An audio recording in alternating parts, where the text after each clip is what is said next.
dialing up what he knows how to dial up. They're not going to be there next year, so they're not benefiting by getting the number 1 overall pick because they're not going to be there coaching them.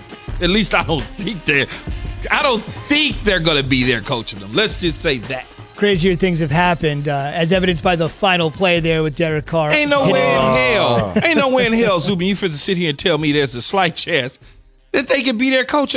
No. There's no way. Bye, Felicia. There's no way. I would agree. We're presented by Progressive Insurance. All of our guests join us on the Shell Pennzoil Performance Line. I mean, it's not like Greg Williams' reputation could get any worse on and off the field, so might as well just do it. ESPN NFL front office insider Mike Tannenbaum joins us this morning on the Shell Pennzoil Performance Line. Pennzoil synthetic motor oil is made from natural gas. It gives you unbeatable engine protection. The proof's in the Pennzoil based on Sequence 4A wear test using SAE. 5W30. Mike, you were a GM for a couple of different teams, including Gang Green. What do you think's going on in the front office first thing this morning after their latest debacle? You're feeling heartbreak like everybody else. And look, you have to have one eye to the future, but you also have a responsibility to those players and coaches. And I agree, it's inconceivable how they defended that play yesterday. You have to defend the goal line, and you have Lamar Jackson, an undrafted free agent, trying to defend Henry Ruggs, the most explosive player one-on-one. It's inconceivable. But the other thing you're doing as a GM, you're looking towards the future. You're putting your list together so you're ready to go at the end of the year. And I just agree with Key said. It's really, there's no, at this point, I don't see there's any way that Adam Gase keeps his job at the end of the year.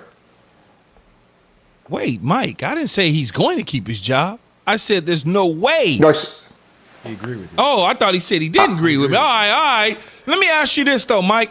Why hasn't the Jets fired him? Why haven't they fired him yet? Why are they holding on to him? Like, let it go. You know, Key, right. Here would be my only sort of justification if I'm the Jets. 2 weeks ago was the first time this year that you had Sam Darnold with their top 3 receivers, Denzel Mims, Jamison Crowder, Rashad Perryman. And if you brought Adam Gase in to develop Sam Darnold, maybe you want to say, hey, over the last 6 weeks, is there any chance this could get better? So if you want to give him the benefit of the doubt, I guess that's the one reason you would have said, hey, let's give Sam Darnold and Adam Gase a chance together, because the last year and a half have been choppy due to injury, illness, whatever. But now we're at a point where I guess you're so close to the end, you might as well hold on to it. I really don't know, but to me, that would be the one explanation is let's give Sam Darnold the best chance possible to develop. Would you hold on to it, though, Mike, as a general manager, or would you just let it go now? Yeah, you know, Key, I made that decision a couple years ago. I was in Miami. We had Joe Philbin. We felt we couldn't go any further. We had an intriguing candidate in Dan Campbell, who was our head coach for the last 12 games. He was a finalist. I think Dan Campbell will be a head coach. I think that's a big factor when you make this decision, Key, is there somebody on your staff that you think realistically may have a chance at the job? Look at the job Raheem Morris is doing in Atlanta. Look, they hit a bump in the road yesterday against the Saints, which a lot of people have. But if you think someone like Raheem Morris may be your head coach in the future, that's a big factor in your decision making. Mm-hmm. So, Mike, let's say hypothetically you land the Jets job, okay, and you have the decision to make when you come up with this. Do you keep Sam Darnold and then get other assets in the draft, or would you take Trevor Lawrence? How would you handle this situation moving forward? Jay, well, despite the fact that Sam Darnold went to USC, I'm moving on from him. I think Trevor Lawrence is a once-in-a-generation player, and I know that's contractually obligated to say that here, guys, but in all seriousness, Trevor Lawrence to me is Andrew Luck. He's a truly-in-a-generation sort of player. He has the athleticism, he has the intangibles, and when you really look at it objectively, Sam Darnold has flashed in fairness, but he hasn't put it together consistently. And when you look at the other team in MetLife, at least Daniel Jones is getting better. There's less turnovers. You could see the progress being made. We just haven't seen that with Sam. I would try to maximize his value, get as many picks as I could, and move forward with a new coach and Trevor Lawrence. Yeah, Mike, I'm done fighting the Sam Darnold battle. Whatever y'all decide to do, y'all decide to do it as Jet fans and front office people. I'm tired of trying to say they should keep him. I've given up. So that's pretty much where I'm at. Let me ask you this. What the Giants are having, you mentioned the Giants, they're having some success. They go out to Seattle and they clip the Seahawks. How is this happening so fast for them right now? Well, let's stay with our USC theme. Leonard Williams is having a great year. Had another 2 sacks yesterday, 8.5 for the year. They're playing with great speed on team defense in terms of rallying to the ball. They caused another turnover because of it yesterday. On offense, look, Colt McCoy was not great yesterday, but he managed the game, and Wayne Gallman was really productive, had over 150 yards rushing. They're not beating themselves. And give Joe Judge a lot of credit. They go out to Seattle, no Saquon Barkley, no Daniel Jones. They're down 5-0 at halftime, and they beat Russell Wilson in Seattle. That's a great team win.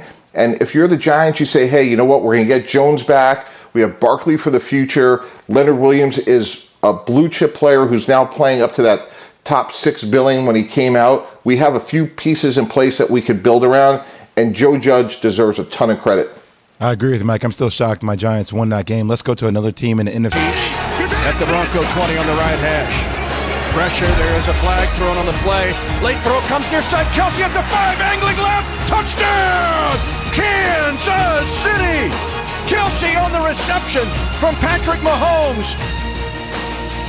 That was on 106.5 The Wolf. Kansas City rallying, you heard me right, rallying to beat Denver. They were actually down at the half. They win 22-16. It's their 7th straight win overall, 11th straight over the Broncos. They clinch a playoff berth with the win. New Orleans earlier in the day was the first team to clinch a berth in the postseason. Speaking of New Orleans, next up for them, a trip to Philly. Well, they might see Jalen Hurts starting for the Eagles. He came in relief of Carson Wentz midway through the third quarter, undeniably gave them a little bit of a spark in the loss to Green Bay. Eagles head coach Doug Peterson non-committal on who will be his starter, either Wentz or Hurts, Sunday against the Saints. For whatever it's worth, Wentz says he has lost no confidence. That seems hard to believe. Gonzaga, the top-ranked team in college basketball, has paused all activities through December 14th. A couple of members of their traveling party tested positive for COVID-19. Their next 4 games are off. Their next scheduled game after that, after the 14-day pause. Yep, after you watch the Zags run wild on Saturday against Baylor in a game that was canceled 90 minutes before tip-off. But, I mean, he still watched it somehow. That's the way it goes. They'll take on Iowa. He watched the game in the future. Right. The future Zags-Baylor game. In the future, they'll get Iowa on December 19th. That's a huge top 5 matchup, almost as big as the game Key didn't see that was canceled on Saturday. And SportsCenter is brought to you by Straight Talk Wireless. Look, we all accidentally damage our phones. It happens. Now, Straight Talk Wireless new Platinum Unlimited plan includes phone protection, just $65 a month for unlimited talk, text, data, and more. See Mobile Protect terms and conditions at Asurion.com/Straight Talk. Limitations and exclusions apply. What is happening? Jet, you had it. You had it. Are you kidding me? Henry runs down the sideline and Carr finds him for a go-ahead touchdown with 5 seconds to go. The Jets just jetting it. Damn, Adam Gase. You know, our guys work way too hard to go through the so. Damn you, Adam Gase. 1 win. You had it. And then you chose not to have it, I guess. Self-sabotage, Key? No. Greg Williams self-sabotage? No, why? Blitz on the last play? No.